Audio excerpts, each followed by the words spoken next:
Allez, on va se pencher sur une petite histoire absolument géniale qui nous vient tout droit d'Ispahan au XIIIe siècle. Vous allez voir, c'est court, c'est mordant et c'est une sacrée leçon d'humour. Alors, essayez d'imaginer un peu la scène. On est à Ispahan, une ville qui grouille de monde, peut-être un marché animé, et là, en plein milieu de tout ce remue-ménage, un type se lève et balance une affirmation, mais alors, une affirmation carrément audacieuse. Forcément, ça va faire des vagues et attirer l'œil des gens importants de la ville. Et ce qui est incroyable, c'est que cette histoire, ce n'est pas juste une fable inventée. Non, non, elle vient d'un vrai texte historique, le Murjam al-Oudaba, qu'on pourrait traduire par le dictionnaire des lettrés.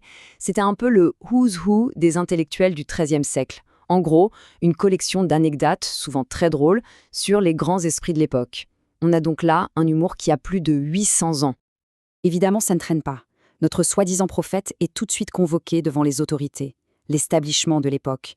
Il se retrouve face à toute l'élite intellectuelle et politique. Autant dire que la pression est à son maximum. Et là, on lui pose la question qui tue, le défi ultime que n'importe quel prophète doit affronter. Ok, alors c'est quoi ton miracle? Montre-nous une preuve de ce que tu avances. La question est directe, la pression monte d'un cran. Et sa réponse est juste savoureuse. Remarquez la confiance, l'arrogance. Il ne dit pas juste « oui, j'ai un miracle ». Il prétend carrément en avoir un qui surpasse tous les autres prophètes de l'histoire. Il met la barre très, très haut, ce qui va rendre la suite encore plus drôle. Et voilà son fameux miracle. C'est à ce moment-là que l'histoire plonge tête la première dans l'absurde. Sa proposition, ce n'est pas juste un peu bizarre, c'est carrément scandaleux, grossier, complètement déplacé. On est bien loin du signe divin, c'est juste choquant et ridicule. Face à un truc pareil, on s'attendrait à ce que les gens s'énervent, crient au scandale, le mettent dehors.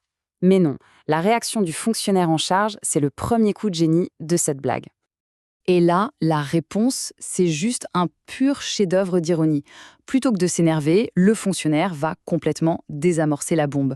Il fait semblant de le croire, de dire « Ah oui, bien sûr, vous êtes un messager », mais il refuse poliment son petit miracle. C'est une manière géniale de le ridiculiser avec un sarcasme parfait, sans même avoir à débattre. Mais attendez, ce n'est pas fini. Juste au moment où on pense que l'imposteur a été remis à sa place, un autre personnage entre en scène. Cette fois, ce n'est pas un notable, c'est un simple citadin, un type du coin. Et c'est lui qui va porter le coup de grâce, avec une proposition beaucoup plus pratique. Et voilà comment on fait redescendre les choses sur Terre. La grande prétention divine du prophète, elle se heurte à une offre complètement banale. On passe du divin à une transaction de basse-cour, littéralement. Le choc est brutal et l'effet comique est juste parfait. Et là, c'est l'humiliation totale. Face à cette contre-offre, notre soi-disant prophète comprend qu'il a perdu toute crédibilité. Il n'y a plus rien à faire. Il se lève et il décide de filer. Mais l'histoire nous garde encore une petite surprise. Alors qu'il s'en va, la queue entre les jambes, quelqu'un dans la foule lui lance une question toute simple. Et c'est cette question qui va amener la chute finale, la réplique qui rend cette blague inoubliable. Ah, mais c'est la cerise sur le gâteau, ça! Au lieu d'admettre qu'il a perdu, il retourne complètement la situation. Il met la faute sur les gens, et même sur l'archange Gabriel. C'est le sommet de l'absurde. En gros, ce n'est pas lui le problème, hein. C'est juste que les gens sont trop terre à terre pour comprendre son génie divin. C'est drôle, n'est-ce pas? Mais au-delà du rire, la vraie question c'est qu'est-ce qui fait que cette blague, vieille de 800 ans, marche encore aussi bien? Quels sont les mécanismes qui la rendent si efficace, même pour nous aujourd'hui?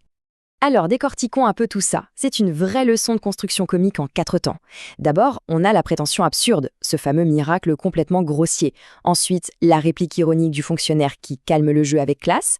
Puis, l'offre terre-à-terre du citadin qui le ridiculise en le ramenant à une histoire de chèvre. Et pour finir, la chute parfaite où l'imposteur rejette la faute sur le ciel. Chaque étape renforce la précédente pour un effet comique maximal. Et c'est ça, toute la force de cette histoire. Elle ne combat pas l'arrogance par la force ou la colère, mais par l'intelligence, par l'humour. C'est un exemple intemporel de la façon dont l'esprit peut être l'arme la plus redoutable du scepticisme. Et ça nous laisse sur une pensée intéressante.